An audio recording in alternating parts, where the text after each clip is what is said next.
जय श्रीमन्नारायण, जय बजरंगबली, जय माँ सरस्वती। बंधुजन, हमारे पास में मैं तो आपसे पहले भी बता चुका हूँ कि हम हर एक रूपों में, विभिन्न रूपों में हमें आपके समक्ष प्रस्तुत होते हैं। और जिन चीज़ों की मुझे आवश्यकता जान पड़ती है कि मुझे ये सब बातें आप लोगों तक पहुँचानी चाहिए, बतानी चाहिए, तो मैं बताता हूँ। हमारे पास में कुछ हमारे शुभ चिंतकों ने, हमारे मित्रों ने कमिटमेंट्स के द्वारा, हमारे एक मित्र हैं, पाठक जी हैं, उन्होंने कमिटमेंट्स के द्वारा यह हमसे पूछा है, जानना चाहा है कि शिक्षक, जिसे हम गुरु कहते हैं, शिक्षक कैसे होने चाहिए, शिक्षकों का चाल चरित्र, उनके जीवन की उपलब्धता और अनुपलब्धता, ये सब किस तरीके से होने चाहिए, और छात्रों के प्रति और अपने साथ सहपाठियों के प्रति उनका कैसा रवैया होना चाहिए, इन सब चीज़ों के बारे में उन्होंने प्रश्न किया है। तो पाठक महोदय, मैं हमारे यह वीडियो के द्वारा आप तक यह संदेश जा रहा है, कृपया आप इसे सुनेंगे। शिक्षक बंधुवर 3 शब्दों के मेल से बनता है। नंबर 1 शी, छ और क। अब सुनिए इन तीनों की परिभाषा।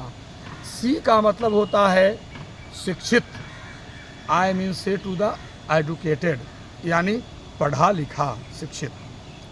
दूसरा नंबर में है छ, कौन वाला? ह छत्र गया वाला छ। उसका मतलब होता है क्षत्रिय, अर्थात वीर और बहादुर। उसमें बहादुरी भी होनी चाहिए। शायद आपने देखा होगा रामायण महाभारत के समय में कि जब बच्चे जाते थे पढ़ने के लिए, तो वहाँ शिक्षक लोग जो होते थे, गुरु जो होते थे, वो बच्चों को गदा युद्ध, धन तीरंदाजी सिखाना, घुड़सवारी करना, इन सब चीज़ों के बारे में बताते थे। तो क्षत्रिय अर्थात वीर भी होना चाहिए। शिक्षकों में एक गुण वीरता की भी होनी चाहिए, तभी तो वो अपने शिष्यों को, अपने बच्चों को बताएंगे कि वीरता क्या है। और तीसरा और सबसे अंतिम शब्द है क। क का मतलब हुआ कर्तव्य परायणता। जिसमें कर्तव्य परायणता कूट कूट कर भरी हो, तो वो शिक्षक कहलाने योग्य हैं। आज का जो परिवेश जो चल रहा है, आज के परिप्रेक्ष्य में, पहले और आज के परिप्रेक्ष्य में बदलाव ये मैंने देखा, और शायद आपने भी देखा, कि अब केवल नाम रहा गुरु, नाम रहा शिक्षक, लेकिन ना तो उनमें गुरुत्व है।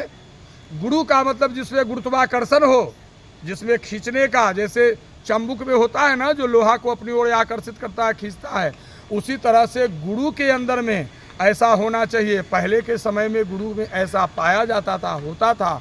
और ये ऐसे नहीं होता था, ये दुकान में बिकने की चीज़ें नहीं है कि मेरे पास में पैसे अधिक है तो मैं जाकर ले आया फलाने से ज़्यादा।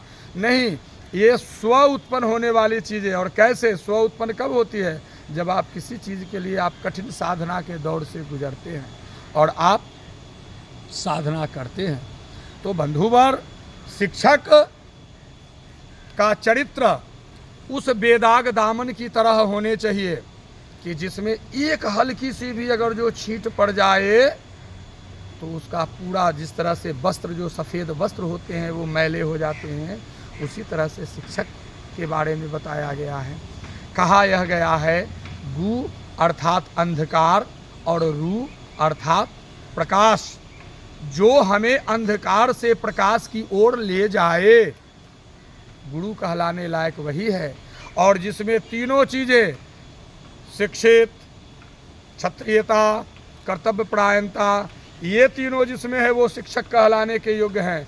आज ऐसी स्थिति आ गई है बंधुवर कि हर चौक के, हर चौराहे पर, हर नुक्कड़ पर, जिस तरह से बरसात के दिनों में बिना खाद पानी के यूं ही घास उग जाया करते हैं, आज उसी तरह से विद्यालय खोल कर करके लोग बैठ गया है और हमारी विद्या को अपभ्रंश कर करके लोगों तक पहुंचा रहा है।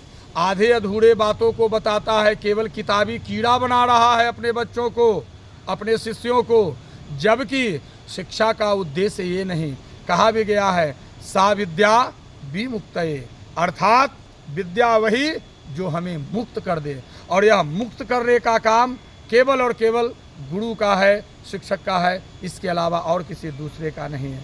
ठीक है, फिर मिलते हैं एक अगले अंक में। तब तक के लिए जय बजरंगबली, जय माता सरस्वती।